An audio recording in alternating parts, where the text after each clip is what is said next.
कभी कभी हमारी बातें जो दूसरों का भला कर सकती हैं, अनसुनी रह जाती हैं। पर जब वो बातें सच होती हैं तो पछतावा ही रह जाता है। इस कहानी में जानेंगे कि कैसे एक बूढ़ा गिद्ध अपने अनुभव से सभी को समझाने की कोशिश करता है, लेकिन क्या उसकी बातों पर भरोसा किया गया। चलिए सुनते हैं ये दिलचस्प कहानी। बहुत समय पहले एक घने जंगल में एक बूढ़ा गिद्ध रहता था। उसकी उम्र काफी हो चुकी थी, लेकिन उसके अनुभव की गहराई किसी कोने में नहीं छिपी थी। वह जानता था कि जंगल में हर कोने में खतरे छिपे हैं और उसने समय समय पर इन्हें महसूस भी किया था। एक दिन गिद्ध ने देखा कि जंगल के सभी युवा जानवर मस्ती में चूर थे। न कोई डर, न कोई चिंता। कोई पेड़ों पर झूल रहा था तो कोई झाड़ियों के पास उछल कूद कर रहा था। गिद्ध ने गहरी सांस लेते हुए सोचा, ये बच्चे तो खतरे को पहचानते ही नहीं, इन्हें समझाना होगा। गिद्ध ने सभी को बुलाया और गंभीर आवाज में कहा, मेरे बच्चों, सुनो, मेरी बात ध्यान से सुनो। जंगल में शिकारियों की आहट मैंने महसूस की है। वे चालाक होते हैं, बहुत चालाक।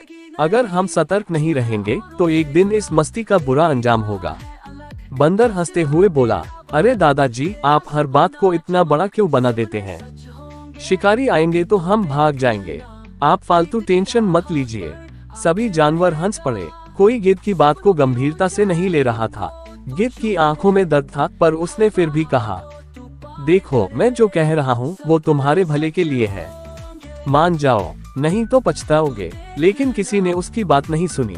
कुछ दिनों बाद गिद्ध की बात सच हो गई। शिकारी जंगल में आ गए। उन्होंने जाल बिछाया और कई जानवर उसमें फंस गए। अब उनकी चीखें गूंज रही थीं, बचाओ, कोई हमें बचाओ। गिद्ध दूर पेड़ पर बैठा सब देख रहा था। उसकी आंखें नम हो गईं। काश मेरी बात सुन ली होती। उसने गहरी सांस लेते हुए कहा। फंसे हुए जानवर रोते हुए बोले, दादाजी, हमें माफ कर दीजिए। हमने आपकी बात को मजाक में लिया।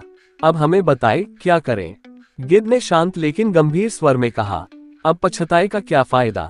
लेकिन हाँ, एक बात याद रखो, गलतियों से सीखो और आगे से सतर्क रहो। अब एकजुट हो जाओ और मिलकर अपनी रक्षा करो। उस दिन के बाद जंगल के सभी जानवर गिद्ध की बात मानने लगे। उन्होंने समझ लिया कि बूढ़े गिद्ध का अनुभव उनका सबसे बड़ा सहारा है।